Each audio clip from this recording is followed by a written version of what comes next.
नमस्कार दोस्तों, मैं दिग्विजय सिंह आप सबका बहुत स्वागत करता हूं दिग्विजय इकोनॉमिका में। कैसे हैं आप लोग और कैसे चल रही है आपकी जीत की तैयारी। दोस्तों, यूपीएचएससी का Uttar Pradesh higher education service commission का असिस्टेंट प्रोफेसर का मेंस का रिजल्ट आ गया है।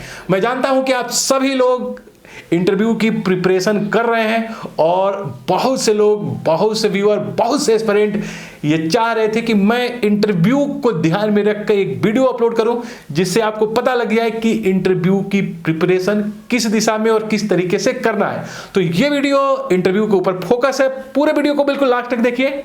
दिग्विजय इकोनॉमिका को अगर अब तक आपने सब्सक्राइब नहीं किया है तो दिग्विजय इकोनॉमिका को सब्सक्राइब करिए ताकि आपको कॉम्पिटिटिव एग्जाम की बहुत अच्छी जानकारी मिल सके और आपका मोराल बूस्ट हो सके, आप जो है बहुत अच्छे से एग्जाम को क्रैक कर सके। दोस्तों, जो असिस्टेंट प्रोफेसर का एग्जाम है उसमें एक बहुत बड़ा जीत आप हासिल कर चुके हैं। आपने मेंस को क्रैक किया है जो कि बड़ी बात थी और अब आप देख रहे हो कि एक वैकेंसी के लिए सिर्फ 3 लोगों को बुलाया गया है। पहले मैं देखा करता था कि 5 लोगों को बुलाया करते थे, अब 3 लोगों को बुला रहे हैं। मतलब अगर 100 वैकेंसी है तो 300, 310, 15 लोगों को बुलाया गया है। इसका मतलब अब बहुत ज्यादा कंपटीशन नहीं है।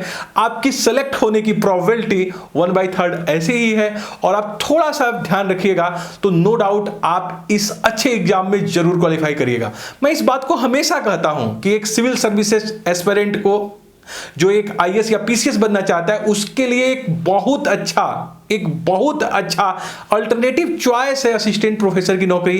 क्योंकि कई मायने में आप देखिएगा कि ये पीसीएस की नौकरियों से खराब नौकरी नहीं है, उनसे बेहतर है। कुछ मायनों में, सैलरी के मायनों में आप बहुत कुछ कर सकते हैं नए एस्पिरेंट के लिए, अपने नए साथियों के लिए, स्टूडेंट के लिए, और उनको ज्ञान को इनरिच कर सकते हैं। तो आपके लिए एक बहुत अच्छा स्कोप है कि अच्छा करें। मैं बहुत ऐसे मेरे फ्रेंड थे जो पहले असिस्टेंट प्रोफेसर थे, पीसीएस बने, आईएएस बने। तो आपके लिए एक बहुत अच्छा गोल्डन अपॉर्चुनिटी है।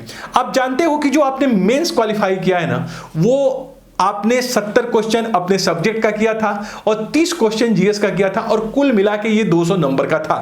अब जो ये इंटरव्यू है ना, ये सिर्फ 30 मार्क्स का है और आपको मैं बता दूं कि इस इंटरव्यू में से जो मिनिमम मार्क्स आपको मिलेंगे वो 12। मतलब आप सिर्फ बोर्ड के सामने प्रस्तुत हो गए तो आपको बोर्ड 12 नंबर देगा ही देगा और आपने बहुत अच्छा कर लिया तो मैक्सिमम नंबर जो बोर्ड आपको देगा वो 27 मार्क्स दे सकता है। इसका मतलब आप समझिए कि इंटरव्यू पे जो डिपेंडेंसी है वो बहुत नहीं है। जो दोनों के बीच का गैप अगर आप देख सकते हो तो 15 नंबर का गैप है।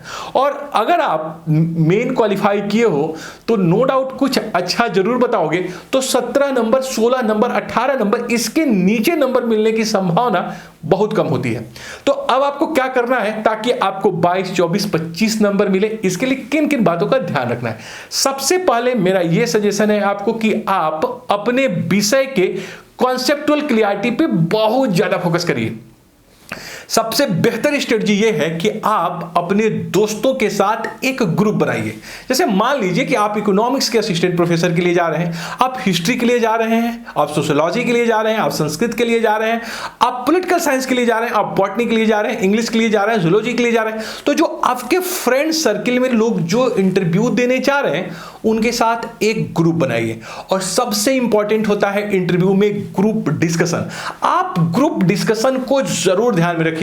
आप किसी एक स्पेसिफिक इश्यूज को अलॉट करिए, आप लोग कंसेप्चुअली पढ़िए और फिर उस विषय पे चर्चा करिए।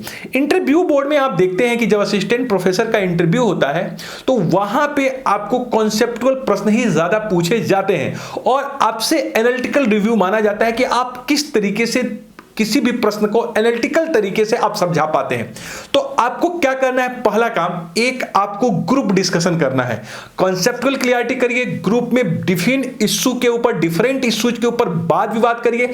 उसके साइड्स में क्या आर्गुमेंट हो सकते हैं, उसके जो है एडवर्स में क्या आपके पास आर्गुमेंट है, उन आर्गुमेंट को बेहतर तरीके से रखने का प्रयास करिए। तो सबसे पहला बात, अब यहां काम लिखने का नहीं है, अब यहां पे बात दी जाएगी आपके कॉन्फिडेंस की और बोलने की। तो बोलने के लिए जो सबसे इंपॉर्टेंट होता है प्रैक्टिस।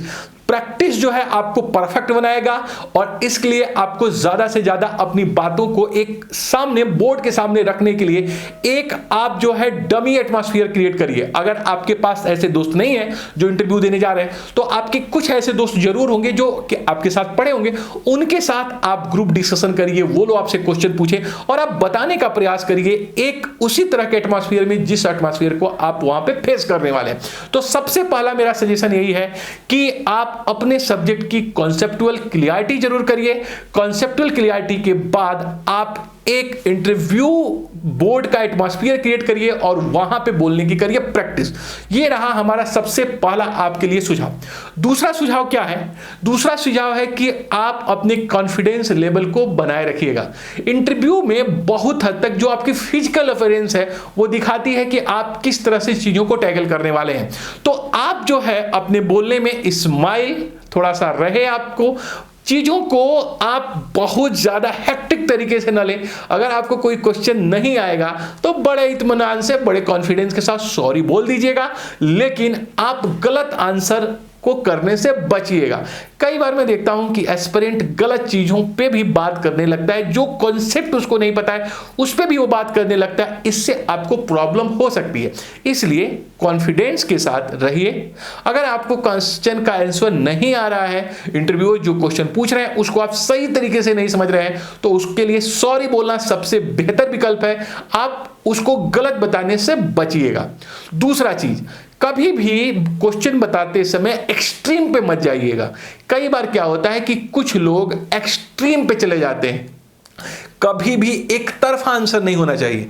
बहुत हद तक आप चीजों को न्यूट्रल तरीके से रखेंगे, मतलब उसके पक्ष में भी बोलिएगा, विपक्ष में भी रुकिएगा और अपना जो एक आपका सुझाव होगा या आपका जो खुद का ओपिनियन होगा वो बड़ा एक बैलेंस्ड होना चाहिए। एक बहुत ही न्यूट्रल तरीके से अपने बैलेंस को वहां रखिएगा। कभी भी एक पक्ष में बहुत ज्यादा झुका हुआ बोर्ड आपको महसूस न करे कि आप बहुत हद तक एक ही पक्ष में झुके हुए हैं। कहीं ना कहीं ये आपके पर्सनालिटी का एकांगीपन दिखाता है, एक पक्षीपन बनाता है। इसलिए थोड़ा सा बैलेंस आंसर देने का प्रयास करिएगा। तीसरा सुझाव जो मैं आपको देना चाहता हूं, बहुत ध्यान से सुनिए। बोर्ड आपको किसी एक स्पेसिफिक टॉपिक को पढ़ाने के लिए बोलता है। अमूमन मैं देखता हूं कि असिस्टेंट प्रोफेसर के एग्जाम में या फिर जीआईसी लेक्चरर के एग्जाम में बोर्ड आपसे कहता है कि आप किसी एक स्पेसिफिक टॉपिक को जो आप खुद सेलेक्ट कर सकते हो, या कई बार बोर्ड उस टॉपिक को प्रिस्क्राइब करता है कि आपको इस टॉपिक पे बोलना है। उस टॉपिक पे आपको बोलने के लिए बोल सकता है और सामने आपकी बोर्ड रखी होती है और आपको यह जूम करना है कि हमारे सामने स्टूडेंट बैठे हुए हैं और मुझे उनको सरल भाषा में समझाना पड़ेगा कि आपका टॉपिक क्या है और उसके डिफरेंट एस्पेक्ट्स क्या है। इसके लिए वो बहुत ज्यादा समय नहीं देते हैं, मुश्किल से मुश्किल 3 मिनट, 2 मिनट, 4 मिनट का मैक्सिमम समय देते हैं। लेकिन ये प्रश्न बहुत ज्यादा मार्किंग होता है और वो बहुत हद तक आपको जज करते हैं कि आपकी डिलीवरी पावर कितनी शानदार है। नो डाउट आपके पास नॉलेज तो है, बट अपने नॉलेज को आप कितना अच्छा डिलीवरी कर रहे हैं, इसके लिए वो बहुत हद तक इस चीज को ध्यान रखते हैं कि आप जो है किस तरीके से समझाने जा रहे हैं। तो दोस्तों, ये प्रश्न आप तब तक बहुत अच्छे से नहीं कर सकते हो जब तक आप एक स्यूडो तरीके से, डमी तरीके से बोर्ड पे पढ़ाने का प्रैक्टिस ना कर लो। इसलिए मैं जरूर कहता हूं कि जिस टॉपिक को आप क्लियर कर रहे हैं, जिनका कॉन्सेप्ट आप क्लियर कर चुके हैं, उसको 4 से 5 मिनट में अपने सामने अपने भाई को, अपने बहन को, अपने दोस्तों को बैठा के उस टॉपिक को उनको समझाने का प्रयास जरूर करिएगा। लाइक एग्जांपल, आपने मार्क्सिज्म को पढ़ा है। मान लीजिए कि आपने मार्क्सिज्म को पढ़ा, सोशलिज्म को पढ़ा है, आपने डेमोक्रेसी के बारे में पढ़ा हुआ है, आपने डिफरेंट टाइप के पॉलिटिकल आइडियल्स को पढ़ा हुआ है, फ्रीडम के बारे में पढ़ा, जस्टिस के बारे में पढ़ा, इनइक्वालिटी के बारे में पढ़ा है। तो आप इन कॉन्सेप्ट को दूसरों को किस तरीके से समझाओगे, इसके ऊपर फोकस जरूर करिए। बोर्ड के सामने खड़ा होना है और एज्यूम करना है कि सामने हमारे स्टूडेंट हैं और उनको बेहतर तरीके से आपको समझाना है।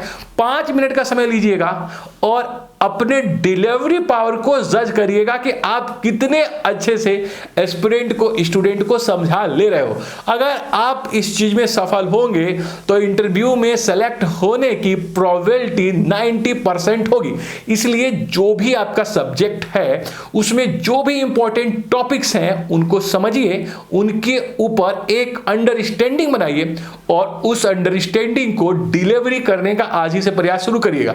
जितना अच्छा आप डिलीवरी करोगे उतना कॉन्फिडेंस आपका बढ़ता जाएगा। लेकिन अगर बिना प्रैक्टिस के सीधे आप बोर्ड में चले जाओगे और आपको यह लगेगा कि मैं बहुत अच्छा कर सकता हूं, तो यह आप नहीं कर पाओगे। इसलिए आज ही से इस चीज के ऊपर ध्यान रखिए, फोकस करिए। जहां तक मैं उम्मीद करता हूं कि 1 महीने के अंदर 40 दिन के अंदर सभी विषय के इंटरव्यू हो जाएंगे।